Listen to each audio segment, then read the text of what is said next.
આડેસર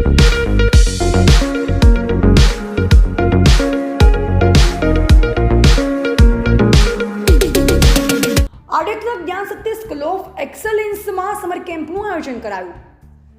ગુજરાત સરકારના શિક્ષણ વિભાગના સમગ્ર શિક્ષા સ્ટેટ પ્રોજેક્ટ ઓફિસ ગાંધીનગર દ્વારા ખેડબ્રહ્માની આડેસર સ્કૂલ ઓફ એક્સલન્સમાં અભ્યાસ કરતા બાળકોના જીવનમાં ઉપયોગી કૌશલ્યવર્ધન પ્રવૃત્તિ આધારિત સમર્થ કેમ્પ તારીખ 23/4/2024 થી 4/5/2024 સુધી 11 દિવસ માટે આયોજિત કરવામાં આવ્યો હતો, જેમાં યોગાસનો, સ્વરક્ષણની તાલીમ, એથ્લેટિક્સ સ્પર્ધાઓ, ચિત્ર સ્પર્ધા, નૃત્ય કલા, ભરતનાટ્યમ, કુચીપુડી, કથકલી, ઘુમરવી, માટીકામ, દરજીકામ, ખેતીકામ, લુહારી કામ અને એનસીસી તાલીમ વિવિધ જીવન ઉપયોગી જુદા જુદા કૌશલ્યને બહાર લાવવાના પ્રયત્ન કરાયા। આજના આ સમાપન સમારોહ અને વાલી સંમેલનમાં સંસ્થાના પ્રમુખ આરડી પટેલ તથા વિવિધ કોલેજના તજજ્ઞ આચાર્યશ્રી અને મહેમાનો દ્વારા સમર કેમ્પમાં આયોજિત સ્પર્ધામાં વિજેત થયેલ બાળકોને શિલ્ડ અને ઇનામ વિતરણથી પ્રોત્સાહિત કરવામાં આવ્યા હતા।